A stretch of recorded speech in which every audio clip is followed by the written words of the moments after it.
بسم الله الرحمن الرحيم. الحمد لله الذي أنزل على عبده الكتاب ولم يجعل له عوجا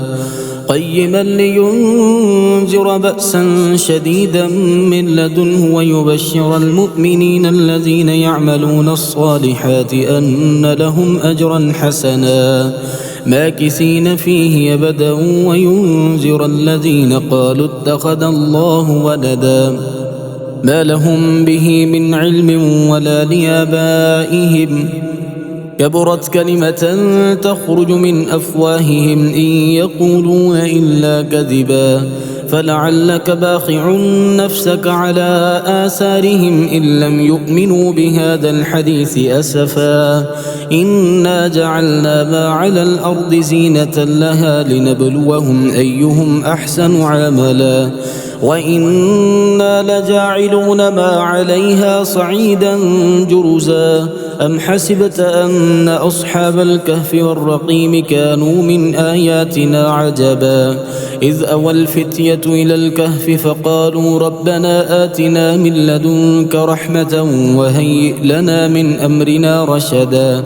فضربنا على آذانهم في الكهف سنين عددا ثم بعثناهم لنعلم أي الحزبين يحصى لما لبثوا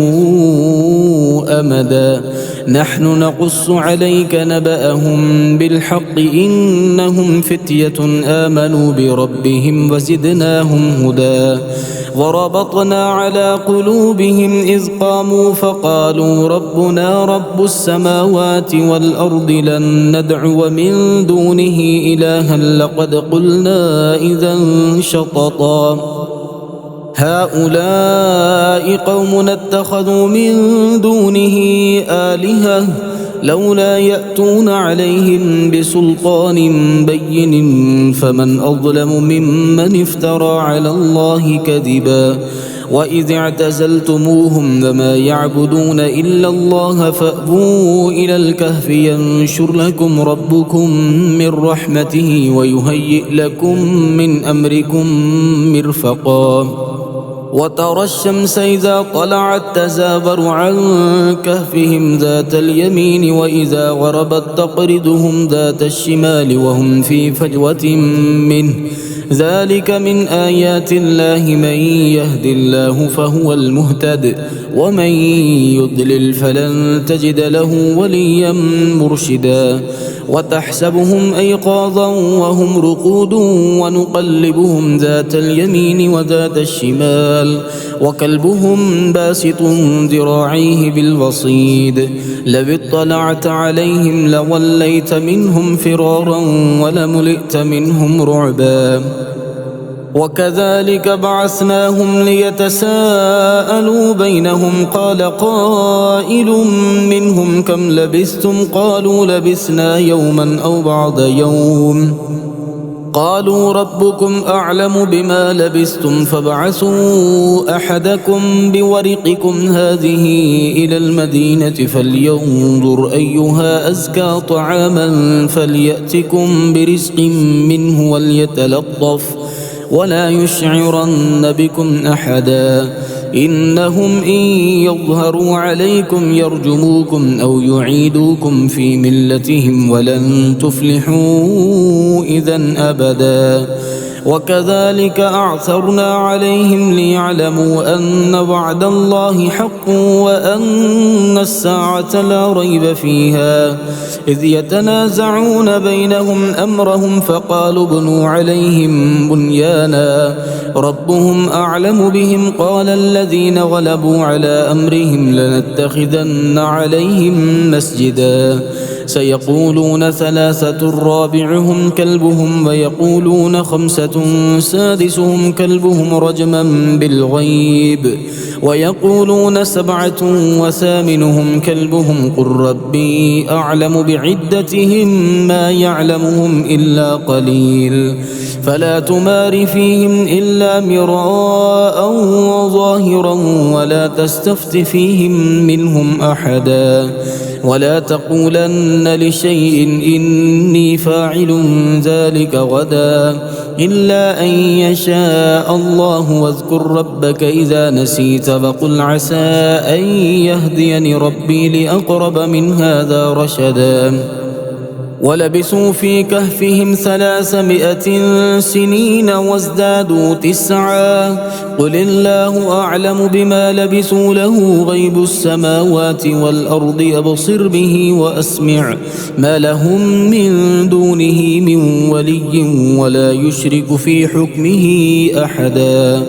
واتل ما أوحي إليك من كتاب ربك لا مبدل لكلماته ولن تجد من دونه ملتحدا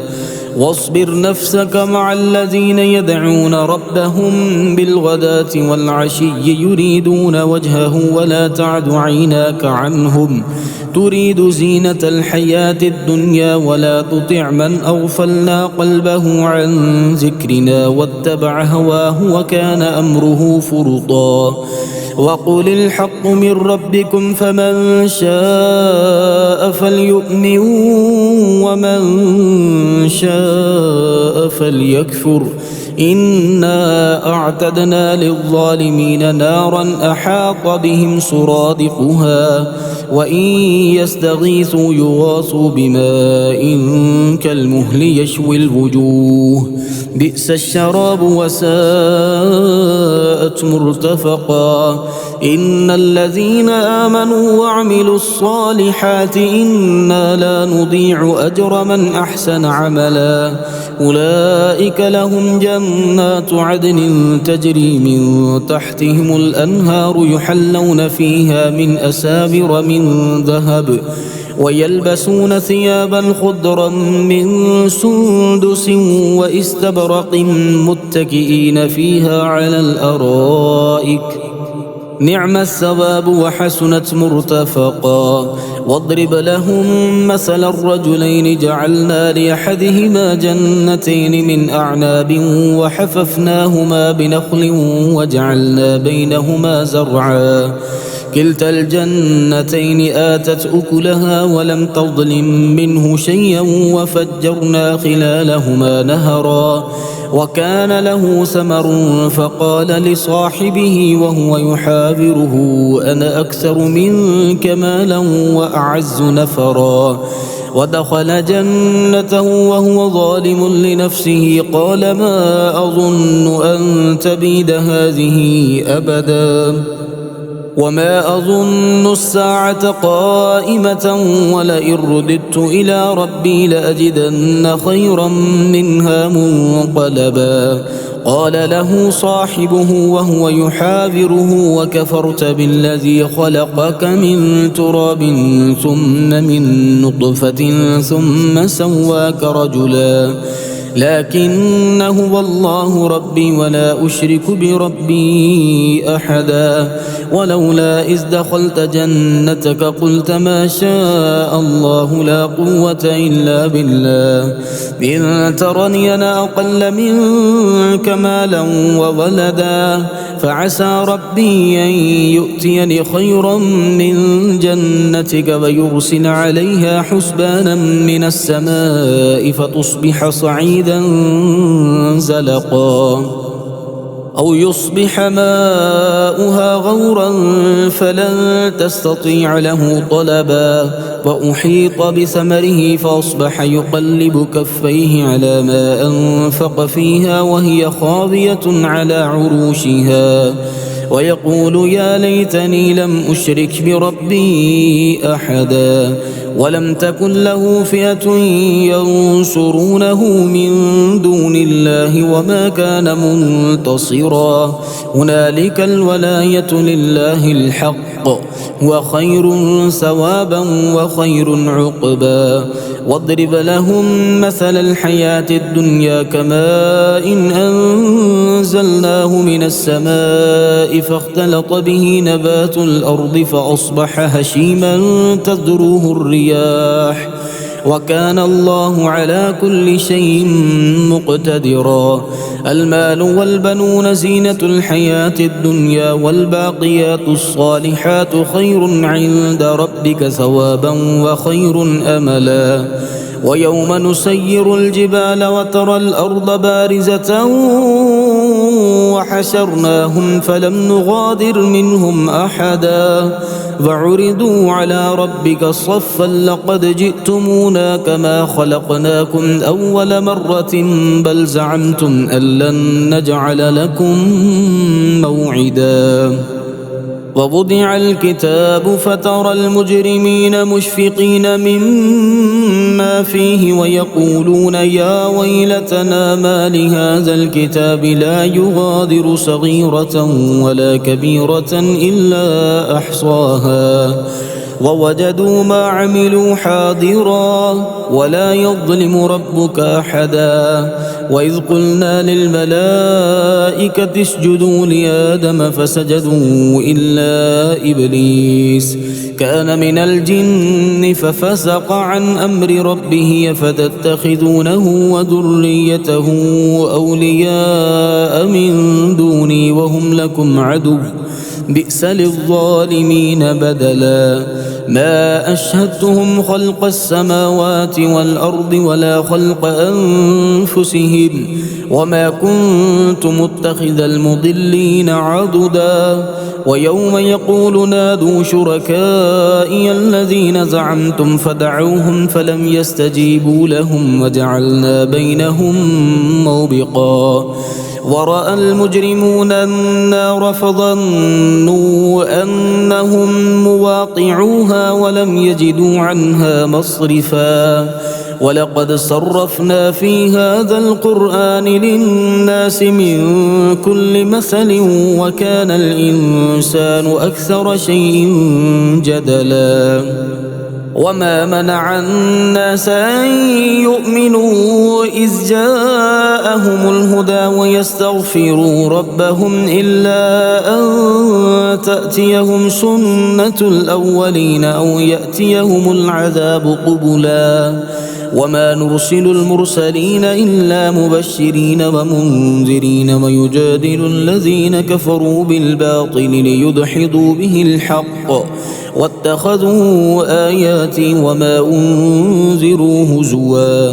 ومن أظلم ممن ذكر بآيات ربه فأعرض عنها ونسي ما قدمت يداه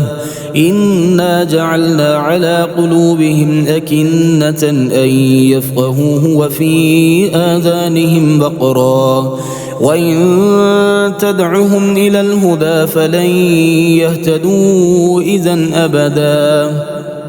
وربك الغفور ذو الرحمة لو يؤاخذهم بما كسبوا لعجل لهم العذاب بل لهم موعد لن يجدوا من دونه موئلا. وتلك القرى أهلكناهم لما ظلموا وجعلنا لمهلكهم موعدا. وإذ قال موسى لفتاه لا أبرح حتى أبلغ مجمع البحرين أو أمضي حقبا فلما بلغا مجمع بينهما نسيا حوتهما فاتخذ سبيله في البحر سربا. فلما جاوزا قال لفتاه آتنا غداءنا لقد لقينا من سفرنا هذا نصبا.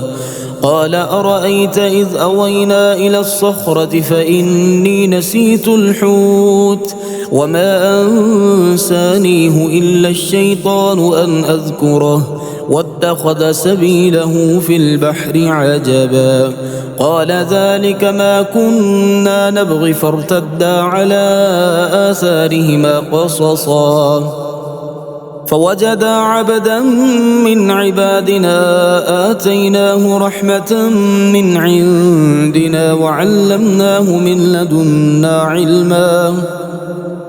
قال له موسى هل أتبعك على أن تعلمني مما علمت رشدا قال إنك لن تستطيع معي صبرا وكيف تصبر على ما لم تحط به خبرا قال ستجدني إن شاء الله صابرا ولا أعصي لك أمرا قال فإن اتبعتني فلا تسألني عن شيء حتى أحدث لك منه ذكرا فانطلقا حتى إذا ركبا في السفينة خرقها قال أخرقتها لتغرق أهلها لقد جئت شيئا إمرا قال ألم أقل إنك لن تستطيع معي صبرا قال لا تؤاخذني بما نسيت ولا ترهقني من أمري عسرا فانطلقا حتى إذا لقيا غلاما فقتله قال أقتلت نفسا زكية بغير نفس لقد جئت شيئا نكرا قال ألم أقل لك إنك لن تستطيع معي صبرا قال إن سألتك عن شيء بعدها فلا تصاحبني قد بلغت من لدني عذرا فانطلقا حتى إذا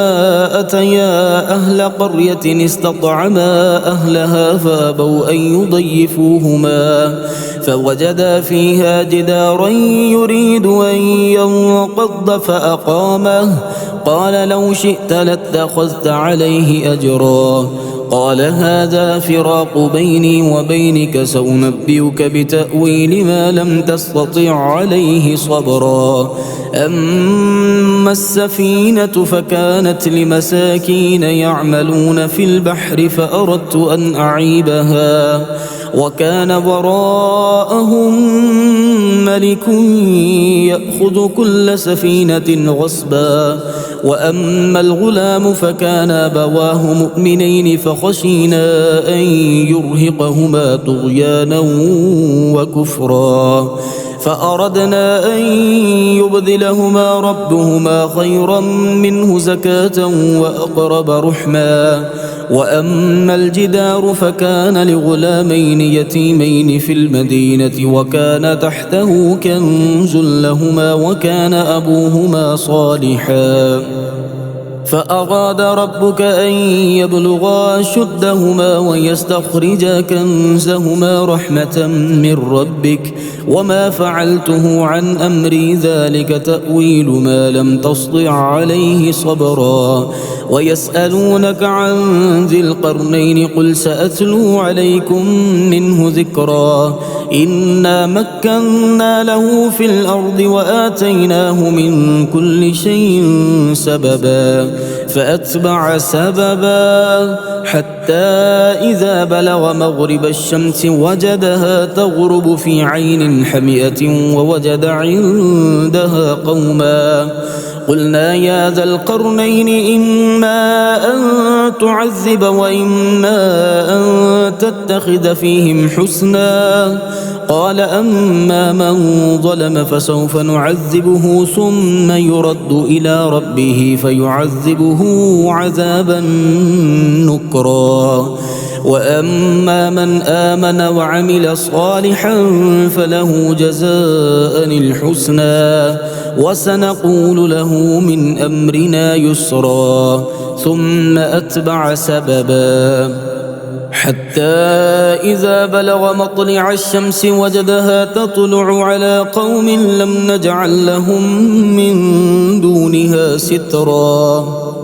كذلك وقد أحطنا بما لديه خبرا ثم أتبع سببا حتى إذا بلغ بين السدين وجد من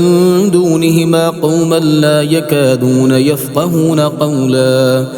قالوا يا ذا القرنين إن يأجوج ومأجوج مفسدون في الأرض فهل نجعل لك خرجا على أن تجعل بيننا وبينهم سدا